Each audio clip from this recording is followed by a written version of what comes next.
Hello friends, हम बात करेंगे नेक्स्ट हमारे क्वेश्चंस की जो एग्ज़ाम के अंदर आए हुए हैं।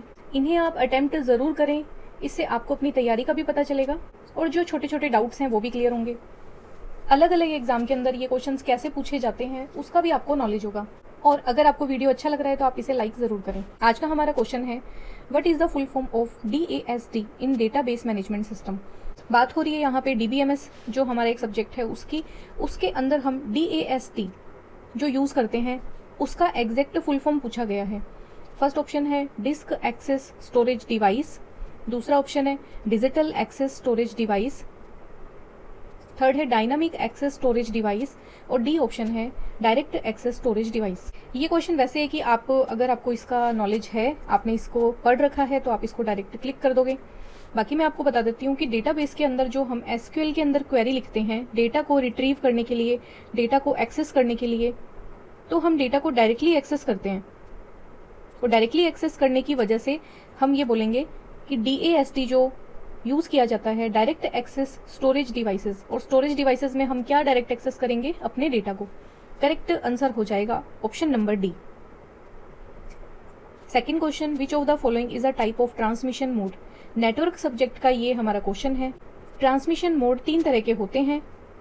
नंबर 1 पे होता है सिंप्लेक्स, नंबर 2 पे है हाफ डुप्लेक्स और नंबर 3 पे होता है फुल डुप्लेक्स। सिंप्लेक्स का एग्जांपल सोचो, डेटा सिर्फ एक ही साइड में, एक ही दिशा में ट्रेवल करेगा और वो दिशा कोई भी हो सकती है, उसे आप बदल नहीं सकते।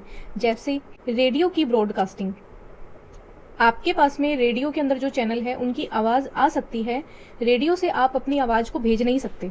टीवी के ऊपर जो ब्रॉडकास्टिंग होती है, टीवी चैनल्स जो चलते हैं जैसे डिश टीवी है, केबल टीवी है, ये भी कैसा मोड होता है ट्रांसमिशन का? सिंप्लेक्स।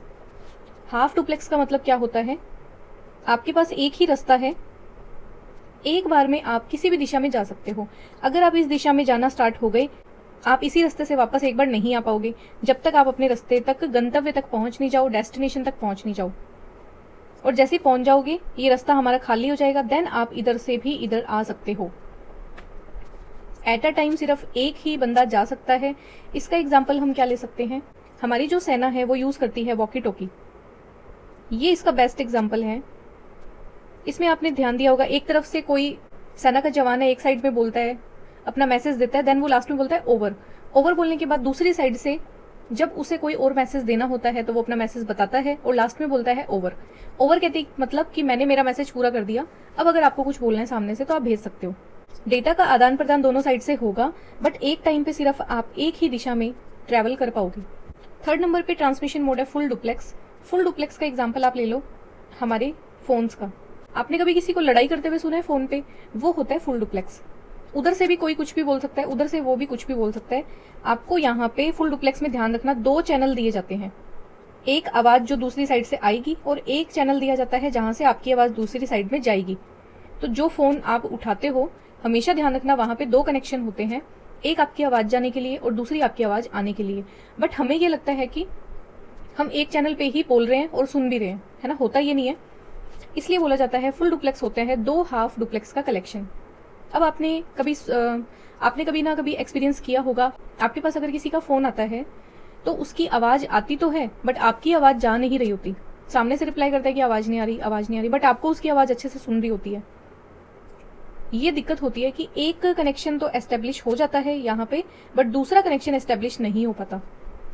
ठीक है, यहाँ पे पूछा गया कौन सा एक ट्रांसमिशन मोड का टाइप है। नंबर 1 पे सिंप्लेक्स मोड होता है।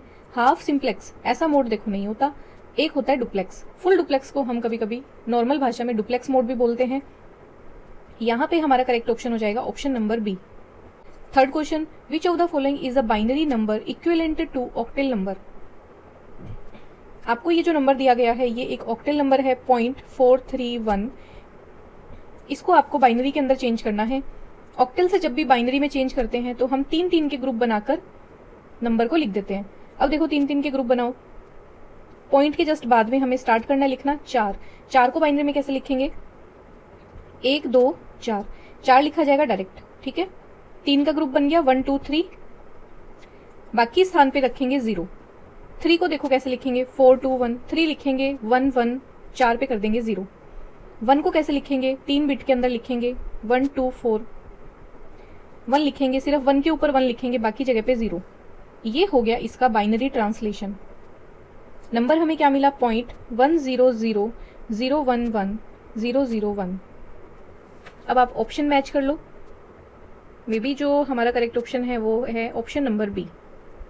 Next question, in dash computer network there is no host computer for controlling other computer and all the stations are equal. अब इसमें हमें जो नेटवर्क दिए गए हैं, अब यहाँ पे जो हमें नेटवर्क दिए गए हैं इसमें वो बात कर रहा है ऐसा कौन सा एक नेटवर्क की टोपोलॉजी है जिसमें कोई होस्ट नहीं होता कि वो कंट्रोल कर सके अदर कंप्यूटर को, और यहाँ पे सारे जो भी नोड्स होती हैं वो सब इक्वल होती हैं। ऐसा कौन सा एक टोपोलॉजी है? सबसे पहली बात, आपको होस्ट की डेफिनेशन पता होनी चाहिए और टोपोलॉजी का बेसिक नॉलेज आपको होना चाहिए। स्टार में देखो क्या होता है, स्टार में मिड में होता है हब, हब से कनेक्टेड होती हैं होस्ट। अब ये अकेला होस्ट बाकी सभी जितने भी नोड्स हैं उन सबको डेटा आराम से भेज सकता है हब के थ्रू। डेटा जो भी जाएगा वो कैसे जाएगा, हब के थ्रू होता हुआ जाएगा। ठीक है, ये हमें पता होना चाहिए स्टार टोपोलॉजी में। अगर इसे कोई डेटा भेजना है वो भी हब के थ्रू किसी को भी डेटा भेज सकता है, तो ये भी एज अ होस्ट काम कर सकता है। ये बात हुई स्टार टोपोलॉजी की। ट्री देखो कैसे काम करती है, ट्री बनती है इस तरीके से। इसमें भी क्या होता है, ये होस्ट बन सकता है, ये भी होस्ट बन सकता है, अपना डेटा अदर नोड्स को भेज सकता है, ये भी होस्ट बन सकता है। और तीसरी बात करेंगे हम बस टोपोलॉजी की। बस में देखो क्या होता है, एक सिंगल लाइन होती है, ईथरनेट की केबल होती है, यहाँ पे अलग अलग नोड्स, अलग अलग कंप्यूटर्स जुड़े हुए होते हैं। इन कंप्यूटर में कोई एक सर्वर कंप्यूटर भी हो सकता है, इसमें कोई प्रिंटर भी कनेक्ट हो सकता है सेम लाइन के ऊपर। अब यहाँ पे जुड़ा हुआ सर्वर हमारा कहलातेगा होस्ट। ये पर्टिकुलर होस्ट किसी भी कंप्यूटर को डेटा भेज सकता है, किसी भी कोई भी कमांड दे सकता है। तो देखो बस के अंदर भी होस्ट होते हैं, ट्री के अंदर भी होस्ट होते हैं, स्टार के अंदर भी होस्ट होते हैं। यहाँ पे अब बात करेंगे रिंग टोपोलॉजी की। रिंग में आपको पता है कि कोई होस्ट नहीं होता। रिंग में जो कंप्यूटर्स होते हैं वो एक रिंग की तरह आपस में कनेक्टेड होते हैं इस तरीके से। ये कंप्यूटर अपने नजदीकी नोड को ही डेटा भेज सकता है या तो, और डेटा ट्रांसमिशन की भी दिशा फिक्स होती है, या तो डेटा ट्रांसमिशन ऐसे होगा या फिर डेटा ट्रांसमिशन ऐसे होगा। अगर इस नोड ने डेटा को भेजा इस नोड के पास, तो हर टाइम ट्रांसमिशन के टाइम पे डेटा हमेशा ऐसे ही दिशा में घूमेगा। यहाँ पे देखो कोई होस्ट नहीं होता, यहाँ पे एक नोड अपनी आगे आने वाली जो नोड है उसी को ही डेटा भेज सकती है। करेक्ट ऑप्शन हो जाएगा ऑप्शन नंबर सी, जिसके अंदर कोई होस्ट नहीं होता, कोई होस्ट कंप्यूटर नहीं होता कि वो पूरे सिस्टम को कंट्रोल कर सके। Next question, maximum zoom percentage in MS power point. MS power point के अंदर अगर हम बात करें उस डॉक्यूमेंट को जूम करने की, तो हम मैक्सिमम कितना जूम कर सकते हैं? ठीक है, 100%, 200%, 400%, 500%। बहुत ही नॉर्मल सा क्वेश्चन है, हो सकता है आप में से बहुत सारे लोगों को ये पता हो, बट ये क्वेश्चन बहुत बार रिपीट होता है फंडामेंटल्स के अंदर, बेसिक क्वेश्चंस के अंदर। और हमारा जो रेशियो रहेगा MS ऑफिस का वो काफ़ी अच्छा रहेगा, कम से कम 7-8 क्वेश्चन पूछे जाएंगे एग्जाम में। तो हमें छोटी छोटी चीज़ें, छोटे छोटे क्वेश्चंस को भी अटेम्प्ट करना है। करेक्ट ऑप्शन हो जाएगा ऑप्शन नंबर सी। आप 400% तक जूम कर सकते हो अपने डॉक्यूमेंट को। ठीक है, आपको ये ध्यान रखना है। The arguments that are given during the function call are known as. अब ये एक ऐसा क्वेश्चन है जिसमें आपको एक बहुत अच्छी अंडरस्टैंडिंग मिलेगी। इसमें पूछा गया है जब फंक्शन कॉल होती है उस टाइम पे जो हम आर्ग्यूमेंट्स भेजते हैं फंक्शन के अंदर, उसे क्या बोला जाता है? उन्हें बोला जाता है actual parameter, manipulator, default parameter और फॉर्मल पैरामीटर। इसके लिए हमें थोड़ी सी मेहनत करनी पड़ेगी, समझना पड़ेगा कि एग्जैक्टली ये सब क्या होते हैं। ठीक है, हम एक बार फंक्शन ले लेते हैं। कोई फंक्शन है 2 नंबर सम करने का, 2 नंबर ही ये भेजेगा। फंक्शन कॉल हम कैसे करते हैं, इसके अंदर हम 2 नंबर भेज देते हैं, जैसे 2 और कोमा लगा के 4। तो ये पूछ रहा है ये जो 2 और 4 है ना, इनका क्या नाम है, इनको क्या बोलते हैं? Actual parameter, default parameter, manipulator या फॉर्मल पैरामीटर। तो आप हमेशा ध्यान रखना, डिफॉल्ट पैरामीटर का तो केस ही अलग है। डिफॉल्ट पैरामीटर मतलब आपको फंक्शन कॉल करते टाइम पे सिर्फ सम को लिखना है और डायरेक्ट कॉल करनी है। अब मान लेते हैं सम फंक्शन डिफाइन किया गया है यहाँ पे, int a equal to 2, int b equal to 4। ये फंक्शन यहाँ पे डिफाइन किया गया है, इन दोनों नंबर का सम कर देंगे। डिफॉल्ट पैरामीटर का मतलब यूजर से हमें कोई पैरामीटर की रिक्वायरमेंट नहीं है, आप फंक्शन को डायरेक्ट कॉल करो, उसमें हमें कोई पैरामीटर मत भेजो। ये होता है डिफॉल्ट। डिफॉल्ट के अंदर पैरामीटर की वैल्यूज पहले ही फिक्स कर दी जाती है, इस चीज का आप ध्यान रखना। इसलिए डिफॉल्ट पैरामीटर इस क्वेश्चन में बिल्कुल अलग एक डेफिनेशन के साथ में रखा हुआ है। अब बात करते हैं एक्चुअल पैरामीटर और फॉर्मल पैरामीटर क्या होते हैं। देखो यहाँ पे तो है हमारा मेन फंक्शन जो हम लिखते हैं, इसमें हमने सम को कॉल किया, सम 2 and 6 वैल्यूज भेजी है, और यहाँ पे हमने फंक्शन को डिफाइन किया था, सम में आएगा इंट a इंट b, और इसमें हम क्या करेंगे, a प्लस b को प्लस करके वापस रिटर्न कर देंगे और ये फंक्शन अपना काम पूरा कर देगा। अब जब आप फंक्शन को कॉल करते हो उस समय यूजर के द्वारा दिया गया, प्रोग्रामर के द्वारा दी गई वैल्यूज, और दे किसको रहे हैं हम, इस फंक्शन को। इस फंक्शन को जब हम वैल्यूज देंगे उसे बोला जाता है एक्चुअल पैरामीटर।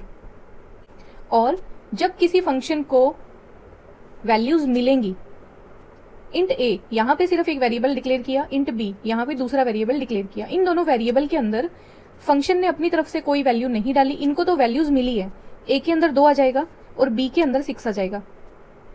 इस वजह से जब हमें फंक्शन के अंदर वैल्यूज मिलती हैं, रिसीव होती हैं, उसे हम बोलते हैं फॉर्मल पैरामीटर। जो फंक्शन कॉल करेगा वो कैसे पैरामीटर देगा, एक्चुअल पैरामीटर। जहां पे फंक्शन डिफाइन किया है और उसे वो वैल्यूज मिलेंगी, उसे पैरामीटर की वैल्यूज मिलेंगी, उसे हम बोल रहे हैं यहाँ पे formal parameter. Actual parameter pass किए जाते हैं कॉलिंग फंक्शन के द्वारा।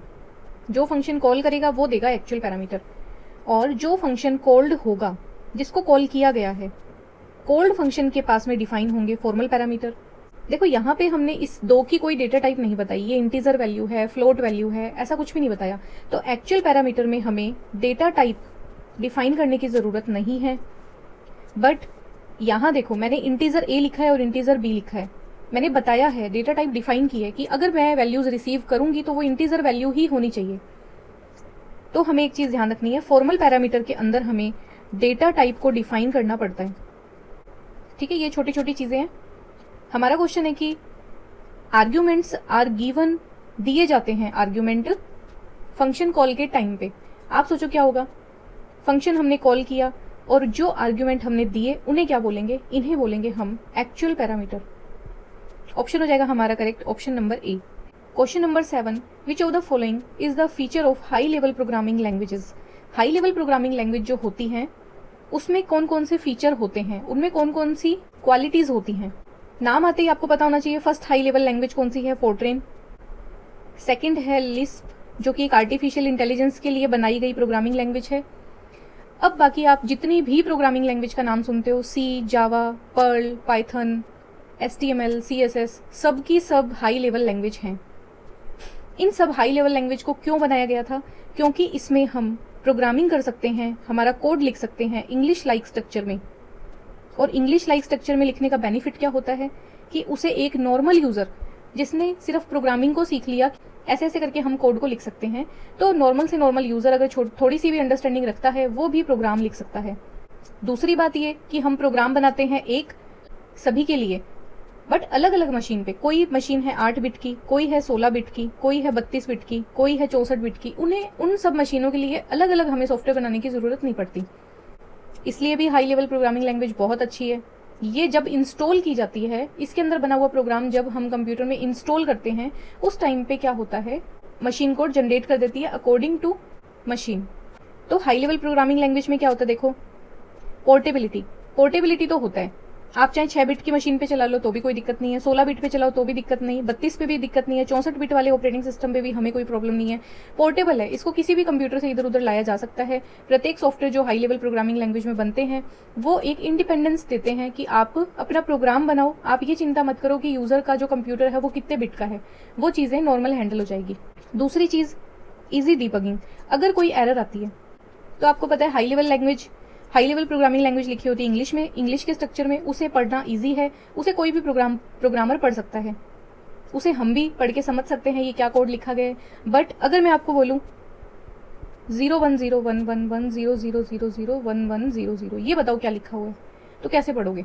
इसे बोलते हैं मशीन कोड। इसलिए मशीन कोड को पढ़ना बहुत मुश्किल था। उसके लिए आपको एक मशीन की समझ होनी चाहिए, आपको पता होना चाहिए, अपने हार्डवेयर की नॉलेज होनी चाहिए। वहां पे एरर को फाइंड करना बहुत मुश्किल था। इजी डिबगिंग भी इसका एक कैरेक्टरिस्टिक्स होता है, इसका एक फीचर होता है। करेक्ट ऑप्शन हो जाएगा हमारा both are feature of high level programming language. Next question, which one of the following is an impact printer? कौन सा एक इनमें से है जो इम्पैक्ट प्रिंटर है? पहले इम्पैक्ट प्रिंटर का पता होना चाहिए। वह प्रिंटर जिसमें जो उसका हेड होता है, प्रिंटिंग हेड जो होता है वो पेज को टच करे और उसके ऊपर एक प्रेशर क्रिएट करे बार बार और फिर वो प्रिंट करे, ऐसे को बोला जाता है इम्पैक्ट प्रिंटर। इम्पैक्ट करना, छाप छोड़ना अपनी, किसी के ऊपर प्रेशर करके फिर आप प्रिंट करोगे। इंक जेट में क्या होता है? इंक की बरसात होती है एक तरह से, ये समझ लो पेपर है उसके ऊपर हम इंक की बारिश करेंगे और वो क्या होगा, प्रिंट निकल जाएगा। लेजर प्रिंटर में क्या होता है? प्रिंटिंग होती है लाइट के थ्रू। थर्मल प्रिंटर में क्या होता है? थर्मल प्रिंटर देखो कैसे होते हैं, आपने बस के अंदर जो टिकट काटते हैं वो देखा होगा, उसमें ना तो इंक होती है, नो इंक, नो रिबन, कोई हमें अलग से इंक रिबन की जरूरत नहीं होती उसमें। इसमें वो जो पेपर होता है ना, एग्जैक्टली वो पेपर ही कुछ अलग मटेरियल का बना होता है और जैसे ही प्रिंटर थोड़ा सा हीटअप होता है, हीटअप होते ही जो जो अक्षर हैं वो उसके ऊपर छप जाते हैं। बट पेपर और प्रिंटिंग हेड आपस में टच नहीं करते। और डॉट मैट्रिक्स प्रिंटर, ये आपने देखा होगा, ऐसे आपको डॉट डॉट्स के अंदर प्रिंटिंग हुई भी मिलेगी। इसे बोलते हैं हम इम्पैक्ट प्रिंटर, क्योंकि ये एक एक बिंदु जो है वो जाके पेपर के ऊपर प्रेशर के साथ में प्रिंट करता है। करेक्ट ऑप्शन हो जाएगा dot matrix printer is an impact printer. Question number 9, software engineering के अंदर SQA की फुल फॉर्म क्या होती है? Software quality activity, system quality assurance, software quality assurance या सर्विस क्वालिटी एश्योरेंस। तो SQA देखो क्या होता है, SQA होता है उस सॉफ्टवेयर की क्वालिटी का एश्योरेंस देते हैं कंपनी वाले या प्रोग्रामर, ठीक है, उसे बोला जाता है software quality assurance. Option number C हो जाएगा करेक्ट ऑप्शन। सॉफ्टवेयर इंजीनियरिंग देखो हमारे सिलेबस के अंदर है, तो इसकी छोटी छोटी चीजें हैं वो आप ध्यान करना, इनके क्वेश्चंस भी आप देखते रहना प्रीवियस ईयर में कैसे पूछे गए थे। ये हमारा आज का लास्ट क्वेश्चन, इसमें हमें दिया गया है एक स्टेटमेंट इंट नम और ये इक्वेशन दी गई है। इन चारों में से हमें सेलेक्ट करना है कौन सा स्टेटमेंट सही है। अब आपको ये इतनी सी चीज पढ़ के समझ आ रही होगी, ये एक हमने सी के अंदर एरे डिफाइन किया है। एरे किस तरह का है? तो 2D एरे है। इसमें देखो ये 2 डब्बे बने हुए हैं, मतलब 2D एरे ये डिफाइन किया गया है। और ये है इसमें आगे हमने इस 2D एरे में वैल्यूज असाइन कर दी, इस एरे के अंदर हमने वैल्यूज असाइन कर दी। एरे का क्वेश्चन करने के लिए हमारे लिए अच्छा ये रहेगा हम टेबल बना के उसमें वैल्यूज को रख दें, बाद में हम उनको ट्रांसलेट करेंगे। यहाँ पे देखो क्या होता है, फर्स्ट जो कॉलम आपको दिया है वो होता है रो के लिए, दूसरा कॉलम दिया होता है आपको कॉलम के लिए। रो कॉलम मतलब एक टेबल के अंदर ये जो लंबी होती हैं ये होते हैं कॉलम्स और रोज होती हैं इस तरीके से, ये रो 1, ये 2, ये 3। समझ आ गया? अब सबसे बेसिक बात कि कंप्यूटर के अंदर अगर मैं मैथ्स में पूछूं कि काउंटिंग कहाँ से शुरू होती है, आप बोलोगे 1 से, बट हमने नंबर सिस्टम भी किया, हमने अच्छे से पढ़ा, सब कुछ देखा। कंप्यूटर के अंदर काउंटिंग कहाँ से शुरू होती है? 0 से। ये हमें ध्यान रखना चाहिए हमेशा। इसका मतलब ये बता रहा है कि रो तो मुझे नहीं पता कितनी है, बट कॉलम 3 है। अब आप बना लो, ठीक है। आगे ये बता रहे हैं तीनों कॉलम में आपको क्या वैल्यूज डालनी है, 1, 2, 3, ठीक है। मैं पहले आपको एक टेबल बना के देती हूँ। देखो रो मैंने फिक्स नहीं की, बट मैंने कॉलम फिक्स कर दिए। 3 कॉलम है। पहला डेटा इसने क्या दिया, 1, 2, 3। आप इसमें डेटा डाल दो 1, 2, 3, कोमा लगा के अगला डेटा दे दिया 4, 5, 6। मतलब पहले वाली एक रो थी और दूसरी वाली दूसरी रो थी, आगे डेटा दिया नहीं। इसका मतलब इस टेबल में 2 रो हैं, 3 कॉलम है। हम इसको नीचे से कर देंगे अब बंद। काउंटिंग होती है हमारी 0 से शुरू। इसका मतलब ये तो है रो नंबर 0 और ये है रो नंबर 1। कॉलम की बात करें तो ये है 0 नंबर कॉलम, ये 1 नंबर कॉलम, ये 2 नंबर कॉलम। आप मुझे अब छोटी छोटी 2-4 चीजें बताओ। अगर मुझे 2 का एड्रेस पता करना है कि उसे एग्जैक्टली अगर मुझे एक्सेस करना है 2 को, तो मैं कैसे करूंगी? तो इसके लिए आपको सबसे पहले टेबल का नाम लिखना पड़ेगा। टेबल का नाम है यहाँ पे नम टेबल का नाम लिखो। 2 देखो कहाँ पे है, पहले लिखी जाती है रो है 0 लिख दो, इसको बंद कर दो।